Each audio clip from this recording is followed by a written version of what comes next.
Why would anyone in their right mind choose Wing Chun for a base art when they're claiming to teach self-defense? Does Wing Chun Kung Fu, this 250, 300 years old or older style of Kung Fu, work in a real fight?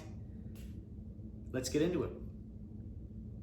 I'm Sifu Garrett Stevens, owner of Crane & Cobra Close Combat, where we try to train like an athlete and fight like a criminal. So here's one of my first reasons why I like, and I love Wing Chun in a self-defense, real-life situation for my clients. Number one is the more I study Wing Chun and the more I develop my own Kung Fu, my own skills, the more it aligns with what all the self-proclaimed and other proclaimed gurus of self-defense out there are. I've taken the seminars, I've read the books. You should see my stinking martial arts and self-defense library. It's growing almost by the day. But whether you're talking Tim Larkin, whether you're talking Tony Blauer, Paul Vunak, Hoist Gracie,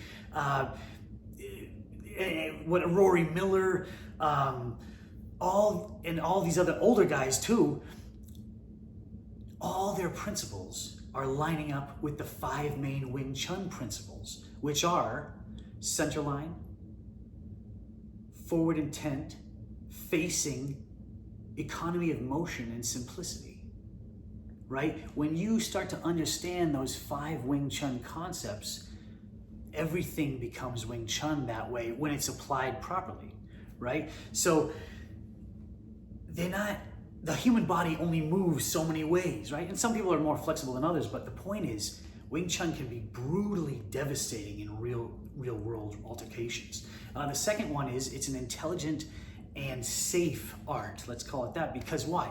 We learn right away from the beginning how to have proper structure and footwork, proper rooting to the ground. If I'm down here, I'm gonna be very secure.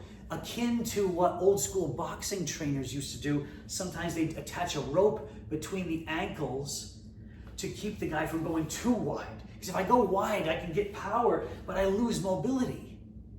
If I go too tall, I can be tripped. I'm a bipedal creature. You know, that's not how the pyramid was built, right? The pyramids lasted thousands and thousands of years because of the shape of that structure. That's what Wing Chun does. And the footwork is actually beautifully intelligent. And anyone who tells you different hasn't had the right experiences or doesn't know what they're talking about.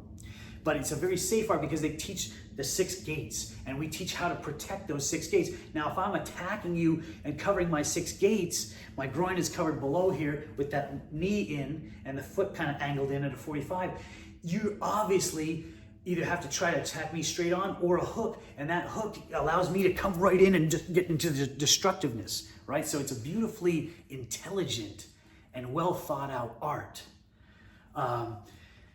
The next one, and I wrote a list here so I don't forget, because I can go down rabbit holes, so forgive me.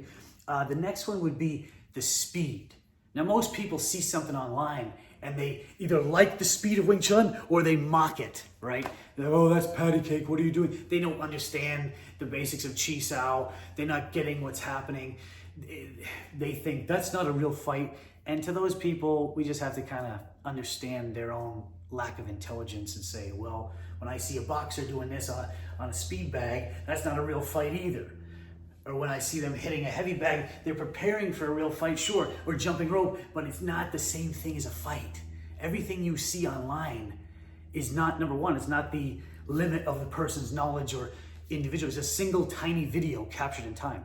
Number two, it doesn't mean it's a fight, a real fight. There are many training applications that apply towards fighting or towards protection. That doesn't mean that's actually what you're going to do this exact way in a fight. But the speed of Wing Chun can be brutally effective. And that is what almost all the experts would agree on as well, these self-defense and self-protection gurus. They would say, and when you watch the videos of real-life criminals, they're relying on speed and surprise, and they're gonna just shank the life out of you. Or they're gonna come up and boom, boom, boom, boom, and it's a fast, speedy, raising attack, R-A-Z-I-N-G. That's what Wing Chun teaches as well, to overwhelm your adversary. You and I probably would not want to fight a feral cat. I don't even care if it's a house cat. You don't want that thing coming at you at 1,000,000 miles an hour, scratching and biting. And same thing goes with a monkey or a chimp, right? I teach my clients to chimp up and just go crazy. Don't do this, but go crazy in there. And you have to have the forward intention, which again, another massive Wing Chun principle, while facing, so it's like a laser. If I'm like this, I'm protecting some of myself, but now I'm only showing you 3 gates, so I'm hiding 3. And yes, you can create more force, but why would I need that if I'm right here taking up your space, taking up your life? Does that make sense? I want this philosophy to get through. The next point, so you get speed and these raising attacks, they're nasty, like a chimp. The next one would be we use illegal striking, which is, those strikes are exactly the strikes you want in a real life self-defense situation. You don't want to be sitting here having clean boxing as much. You don't want to be sitting there trying to go for take them out, go for Kimura. You want to gouge out the eyeballs, chop through the neck with that ulna strike, then rip down the face into the knee, then hammer fist the heck out of the guy. You understand what I'm saying? You want to do those 30 plus illegal strikes in the UFC on this assailant that tried to jump you. You don't want to play around and say, well, I got sport. You notice, I want you to think about this when you watch, the next time you watch a sport or a sporting event, which I love, by the way. Again, train like an athlete. I want my clients to train like an athlete. Learn all you can. I love boxing, the sweet science. I love Muay Thai. I love all the stuff, right? Jiu-jitsu and what have you. Learn everything you can, but stay humble and think. Anyway, next time you watch someone sparring, you're going to see, and then there's a little break. There's a little reset. And then they're sparring again. They're doing their stuff. Whatever the heck they're doing. Same with rolling and jiu-jitsu. It doesn't have the urgency of a real-life violent altercation. And I'm not saying there's not value in sparring. There is. I love sparring. But we have to consider what is real and what is another form of practice.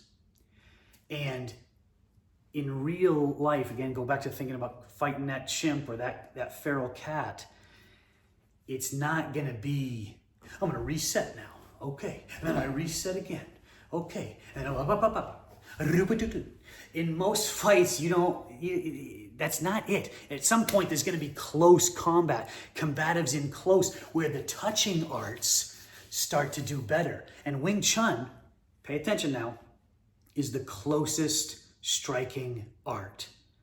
So if you're talking close combat, we have lots of nasty, sneaky stuff in close to yo-yo the opponent and then in balance and beat the heck out of them. When it's done correctly, it's not just patty cake, my friends.